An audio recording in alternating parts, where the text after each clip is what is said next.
Hello दोस्तों, कैसे हो आप सब लोग। दोस्तों आज हम बात करने वाले हैं मनाली के बारे में। दोस्तों शिमला और मनाली ये दोनों डेस्टिनेशन हमेशा साथ में ट्रैवल करने के लिए होते हैं। हर टूरिस्ट हमेशा पहले शिमला ट्रैवल करता है, उसके बाद ही मनाली ट्रैवल करता है। दोस्तों शिमला के बारे में मैंने एक कंप्लीट इन्फॉर्मेशन, शिमला आपको कैसे जाना है और वहाँ पे आपको कौन से डेस्टिनेशन देखने हैं, इस तरह से मैंने आपको शिमला के बारे में एक परफेक्ट प्लान बता दिया है, जो आप वीडियो के नीचे डिस्क्रिप्शन में देख सकते हो। और यहाँ ऊपर आई बटन में भी लिंक आ रहा हो, तो आप उस पर क्लिक करके शिमला का पूरा एक बेहतरीन प्लान देख सकते हो।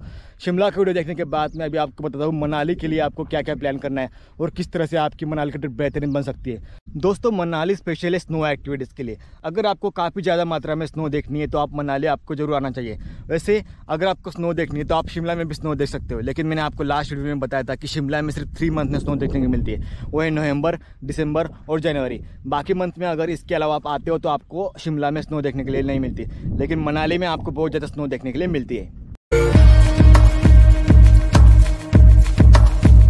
दोस्तों अभी हम बात करते हैं कि आप मनाली कैसे आ सकते हो। दोस्तों मनाली आने के लिए आपके पास सिर्फ एक ही ऑप्शन है, वो है बाय रोड।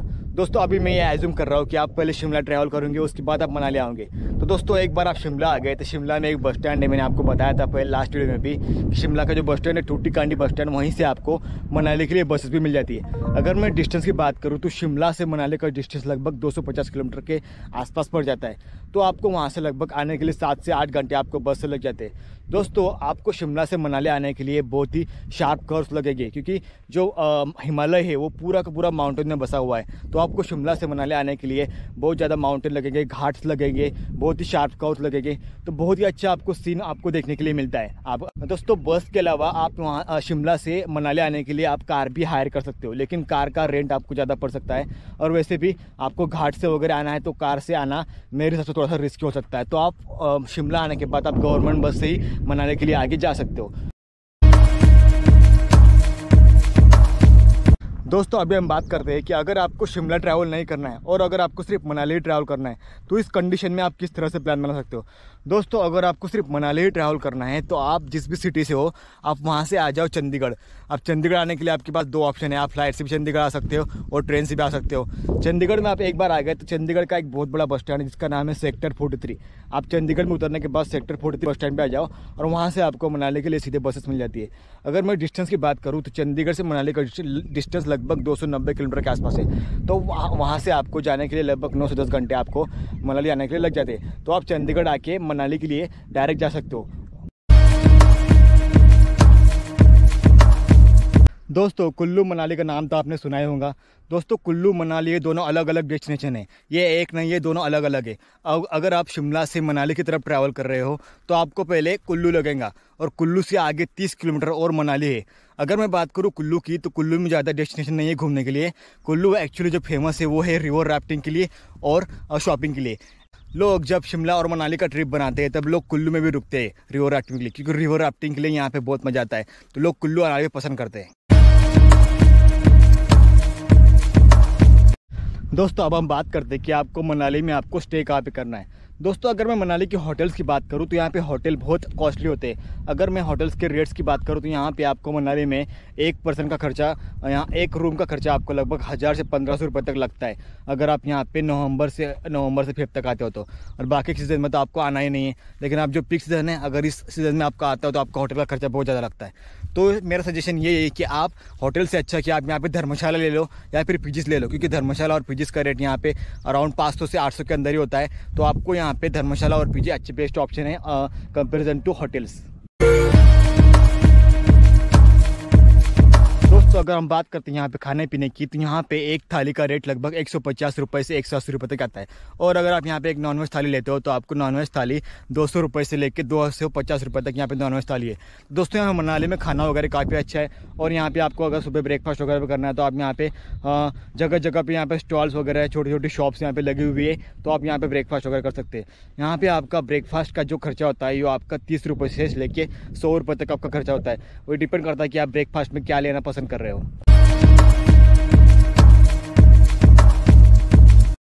दोस्तों अब हम बात करते हैं कि आपको मनाली कब आना है। दोस्तों मैंने लास्ट वीडियो में बताया था कि अगर आप शिमला आ रहे हो तो आपको शिमला में 3 मंथ में बर्फ देखने को मिलती है, वो है नवंबर, दिसंबर और जनवरी। और अगर आप मनाली भी आ रहे हो शिमला के बाद तो आपको मनाली में नवंबर, दिसंबर, जनवरी और फरवरी, ये 4 मंथ में आपको यहाँ पे स्नो देखने के लिए मिलेगा। इसके अलावा अगर आप अप्रैल में या फिर दूसरे मानसून की सीजन में आते हो तो आपको यहाँ पे बर्फ़ देखने नहीं मिलता है। तो आप अगर आपका मनाली प्लान कर रहे हो तो आप इन 4 मंथ में ही मनाली का प्लान करना, क्योंकि बाद में यहाँ पे लोग ज़्यादा आते भी नहीं हैं। और जो मेन सीज़न होता है यहाँ मनाली का, यही 4 मंथ होते हैं, नवंबर, दिसंबर, जनवरी और फरवरी।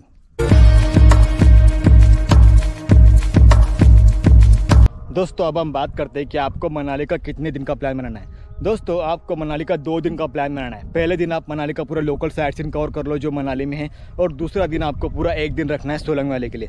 दोस्तों सोलंग वैली इतना खूबसूरत लोकेशन है कि यहाँ आपको जरूर आना चाहिए, और यहाँ पे आपको पूरा 1 दिन घूमने के लिए लग जाता है। दोस्तों यहाँ पे सोलंग वैली में आप व्यास नदी पर हॉर्स राइडिंग, उसके बाद जॉर्बिंग, उसके बाद फिर यहाँ पे आइस स्केटिंग, स्कूटर राइडिंग, और यहाँ पे बहुत सी एक्टिविटीज़ आप यहाँ पे व्यास नदी पे आप कर सकते हो। तो आपको सोलंग वैली पे ज़रूर विजिट करना है। दोस्तों सोलंग वैली इतना ब्यूटीफुल है कि यहाँ का नेचर, यहाँ के प्लांट्स, यहाँ का एटमॉस्फेयर इतना खूबसूरत है कि आपको यहाँ से आपको जाने का मन ही नहीं करेगा, इतना खूबसूरत है।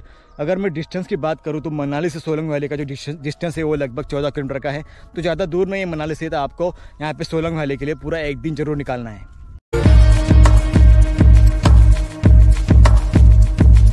दोस्तों मनाली से सोलंग वैली का जो रास्ता है 14 किलोमीटर का, तो वहाँ के पहले 11 किलोमीटर जो वहाँ तक तो आप आसानी से आ जाओगे, लेकिन जो आखिरी के 3 किलोमीटर है वो रास्ता पूरा पथरीला रास्ता है और वो पूरा माउंटेन की तरफ ऊपर चढ़ते हुए जाता है। तो आपको यहाँ पे एक मोटर बाइक करनी पड़ती है जिसका रेंट लगभग 1000 रुपये तक लेते हैं वो लोग।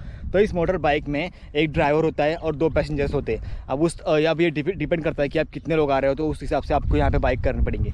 लेकिन आप यहाँ पे जो मोटर बाइक वाले होते हैं उनसे बार्गेनिंग करवा के आप 600 से 800 रुपये में यहाँ पे मोटर बाइकिंग भी करवा सकते हो। आपको यही पे ये एक ही ऑप्शन है, आपको मोटर बाइकिंग करके ही ऊपर जाना पड़ेगा। इसके अलावा आप यहाँ पे पथरीले रास्ते में से ऊपर जा नहीं सकते, क्योंकि ये रास्ते थोड़े से डेंजरस भी है और यहाँ पे आपको मोटर बाइकिंग करवानी पड़ती है। तो आपको यहाँ पे मोटर बाइकिंग करवा के ऊपर जाके सभी स्नो एक्टिविटीज़ आप यहाँ पे सोलंग वैली में आप यहाँ पे ऊपर कर सकते हो। दोस्तों मनाली में जो पहला लोकेशन है हमारा वो है मॉल रोड। दोस्तों मॉल रोड हमने शिमला के वीडियो में भी देखा था और इस वीडियो में भी मॉल रोड है, क्योंकि दोस्तों ये दोनों लोकेशन अलग अलग है लेकिन इन दोनों का नेम सिर्फ सेम है। दोस्तों मॉल रोड पे आपको शिमला में इवनिंग में विजिट करना है, क्योंकि यहाँ पे इवनिंग में एटमॉस्फेयर बहुत अच्छा होता है। और यहाँ पे मॉल रोड पे आपको सभी जंक फूड और फास्ट फूड आपको खाने के लिए यहाँ पे मिल जाते हैं। इसके अलावा आप यहाँ पे बहुत सारी शॉपिंग भी आप कर सकते हो।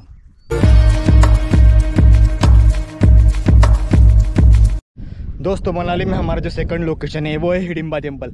आप सबको पता ही होगा कि महाभारत के जो महाबली भीम थे उनकी पत्नी है हिडिंबा, तो उनका यहाँ पे टेम्पल बनाया हुआ है। तो ये काफ़ी खूबसूरत लोकेशन है। आप यहाँ पे बहुत अच्छी फोटोग्राफी और वीडियोग्राफी आप यहाँ पे कर सकते हो। वैसे अगर आप यहाँ पे हिडिंबा टेम्पल में जनवरी और फेब में अगर आप यहाँ पे आते हो तो आपको टेम्पल के ऊपर पूरी बर्फ़ की चादर आपको देखने के लिए मिल सकती है।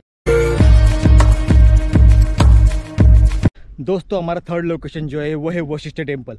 दोस्तों यहाँ पे एक मंदिर है और इसके अलावा यहाँ पर एक बात करने के लिए मीन्स स्नान करने के लिए यहाँ पे एक पॉन्ड भी है। दोस्तों यहाँ की खासियत ये है कि इस पॉन्ड में से हमेशा ज़मीन से गर्म पानी आता है ऊपर, और उस पानी में आपको नहाना पड़ता है। दोस्तों यहाँ पे ऐसा कहते हैं कि ये पानी इतना गर्म होता है कि आप पानी के अंदर आपका पैर भी नहीं डाल सकते, लेकिन कुछ यहाँ के लोकल्स लोग वगैरह भी होते हैं और यहाँ पे इस पानी में स्नान करते हैं। तो ये काफ़ी अच्छा एक्सपीरियंस होता है कि आप यहाँ पे मनाली के ठंडे ठंडे एटमॉस्फेयर में आप यहाँ पे गर्म पानी में आप यहाँ पे स्नान कर सकते हो।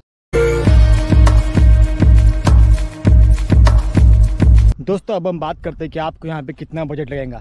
दोस्तों अगर मैं आपके यहाँ के बजट की बात करूँ तो इस बजट में मैंने आपका स्नो एक्टिविटीज़ और होटल का खर्चा, मील्स का खर्चा और यहाँ के जो आपको बसेस का खर्चा लगेगा लोकल साइट सीन देखने के लिए, उन सब खर्चों को इंक्लूड कर रहा हूँ। इसके अलावा मैं आपका आप जिस सिटी से आ रहे हो आपका ट्रेन का खर्चा इंक्लूड नहीं कर रहा हूँ। इसके अलावा आप यहाँ पर फ्लाइट का खर्चा वगैरह जो भी होगा वो सब खर्चे एलिमिनेट करके जो यहाँ का सिर्फ मनाली का खर्चा होगा वो खर्चा मैं आपको बता रहा हूँ कि आपको इन सब चीज़ों का खर्चा लगभग 1 पर्सन के लिए 3000 रुपये तक लग सकता है। और इसके अलावा अगर आप अपनी स्नो एक्टिविटीज़ वगैरह और बाकी एक्टिविटीज़ जो होती है वो अगर आप इंक्रीज़ करते हैं और अगर आप यहाँ पे शॉपिंग वगैरह भी करना चाहते हैं तो उस हिसाब से आपका खर्चा यहाँ पे इंक्रीज़ होगा। तो दोस्तों ये था हमारा मनाली का पूरा प्लान। दोस्तों शिमला और मनाली दोनों के मैंने आपको पूरे के पूरे बेहतरीन प्लान बना दिए। इस प्लान को यूज़ करके आप अपना टूर प्लान आप बना सकते हो। दोस्तों आपको अगर यहाँ पे मनाली के बारे में कुछ भी क्वेश्चन हो जो आपको कुछ समझ में नहीं आया हो तो आप मुझे इस वीडियो के नीचे कमेंट करके बता सकते हो। आपको आपके कमेंट का रिप्लाई आपको इस वीडियो के नीचे मिल जाएगा। दोस्तों अगर आपको वीडियो पसंद आया होगा तो आप वीडियो को लाइक जरूर करना और चैनल को सब्सक्राइब करना मत भूला। और दोस्तों चैनल पे प्लेलिस्ट में जाके जरूर देखना, क्योंकि वहाँ पे और ज़्यादा वीडियोस है जो आपको हेल्प कर सकते हैं। तो चलो दोस्तों, मिलते हैं आपसे नेक्स्ट वीडियो में। बाय।